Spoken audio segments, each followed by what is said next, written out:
wealthy families use it. So what is a dynasty trust and how does it work? It's a dynasty trust when the terms of that trust, and it's in a situs at which allows it to perpetuate out to a long period of time. Like you look at the states, but there's a reason why you go to specific states, and it has to set up dynasty trust, and it has to do with their language around what's called rules of perpetuity.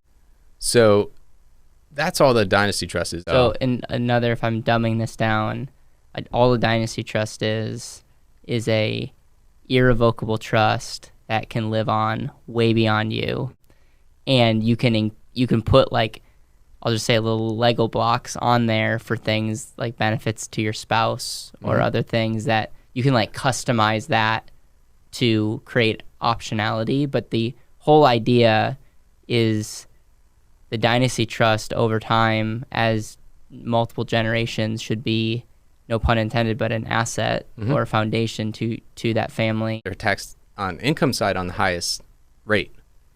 So I actually want to pay the income tax on that trust for two reasons. The other thing is, if I pay the income tax on those assets that are in the trust, what do those assets not have? So they're now accrued with the income that was dispersed in that trust that's now getting reinvested.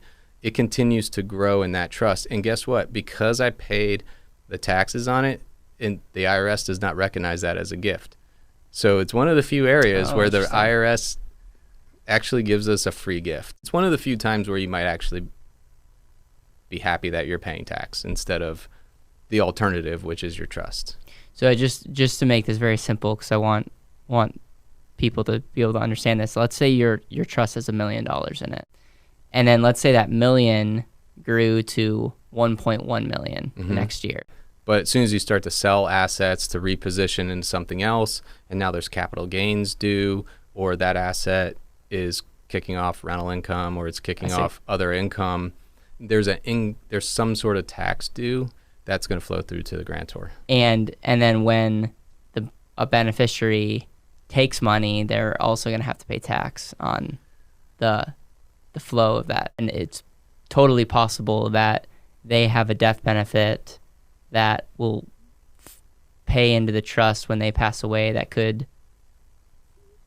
pay for all their outstanding loans that they took from the trust. So you're doing more damage if you're giving a kid $20 million right now versus creating a structure for how they can utilize it. Because stewardship cannot be passed along on the deathbed. It has to be passed along during the lifetime. But you need to prepare that next generation.